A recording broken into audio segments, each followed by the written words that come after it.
Civil services అనేది చాలా మంచి ప్లాట్ఫామ్. మనం ఈ సొసైటీకి సర్వీస్ చేయాలి అనుకుంటే, సో మీరు దాని వైపు అడుగులేయాలి అనుకుంటే ముందు దాని గురించి తెలుసుకోండి. అంటే చాలామంది లబాసనాలో ట్రైనింగ్ దీనికి మోటివేట్ అవుతారు, కానీ తర్వాత నేను ఎలా సర్వీస్ చేయాలి ఇలా కూడా కొంతమందికి ఉండదు. కొంతమందికి ఆ ట్రైనింగ్ ఏముంటుంది, అలా కాకుండా అసలు డ్యూటీ ఏముంటుంది, జాబ్ ప్రొఫైల్ ఏముంటుంది అది తెలుసుకోండి.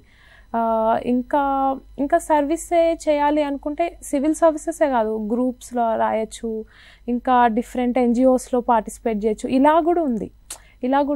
కానీ మన కంట్రీకి ఏమన్నా చేయాలి అంటే ఇది మంచి ప్లాట్ఫామే.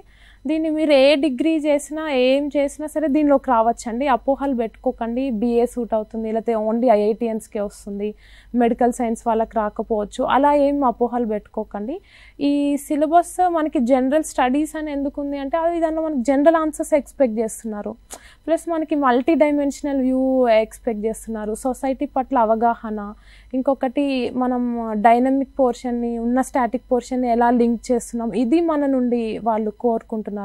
ఇంకా ఆన్సర్స్లో డేటాని ఎలా యూస్ చేస్తాం, ఇప్పుడు ఒక గవర్నమెంట్ రిపోర్ట్ వచ్చింది అనుకోండి, దాని నుండి మనమేం అర్థం చేసుకున్నాం, దాన్ని సడన్గా ఆన్సర్లో పెట్టగలమా లేదా, ఇది వాళ్ళు చూస్తున్నారు.